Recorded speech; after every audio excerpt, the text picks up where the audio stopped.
हुकूमत पीटीआई मुज़ाकरात के तीसरे राउंड में दोनों जानिब से लचक के बावजूद हतमी मुआहदा तय ना पा सका। फरीकैन निगरां हुकूमत के तहत एक ही दिन तमाम असम्बलियों के इंतखाबात और इंतखाबी नताइज को तस्लीम करने पर आमादा हो गए, लेकिन असम्बलियों की तहलील और इलेक्शन कमीशन की तारीख की पर डेडलॉक ना टूट सका। जबकि हुकूमती टीम मुज़ाकरात के एक और राउंड के लिए पुरुम्मीद है, तो तहरीक इंसाफ ने मजीद बातचीत को बेमायनी करार दे दिया।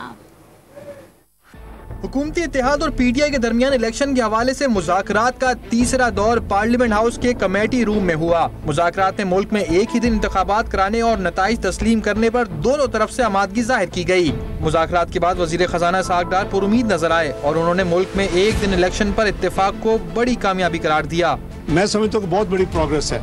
एक दिन मुल्क में इलेक्शन का इत्तेफाक होना, केयर टेकर्स गवर्नमेंट पूरे मुल्क में उस वक्त होना, ये बहुत बड़ी एक पेशरफ्त है। आइन के मुताबिक है, इलेक्शन एक्ट 2017 के मुताबिक है। तीसरी अब एक तयन है, वो उस एक डेट का है। उसमें कई चीज़ें हमारे सामने हैं। बजट मुल्क को चाहिए, ट्रेड पॉलिसी चाहिए, IMF का ऑनगोइंग रिव्यू चाहिए। तो इन चीज़ों के लिए डेट का जो तयन है वो एक थोड़ा सा कॉम्प्लिकेटेड अमल है। पीटीआई रहनुमा शाह महमूद कुरैशी ने कहा कि पीटीआई सुप्रीम कोर्ट में अपना तहरीरी मौक़िफ़ पेश कर देगी। सुप्रीम कोर्ट को उनकी खिदमत में हाजिर होंगे और हम अपना मौक़िफ़ इन राइटिंग बता देंगे कि हमने क्या किया और कहां कहां हमने लचक दिखाई। शाह महमूद कुरैशी ने मुज़ाकरात की मजीद नशिस्तों को बेमानी करार दिया। कहा, हुकूमत की हठधर्मी बरकरार है, मुज़ाकरात को ताख़ीरी हरबे के तौर पर इस्तेमाल न किया जाए।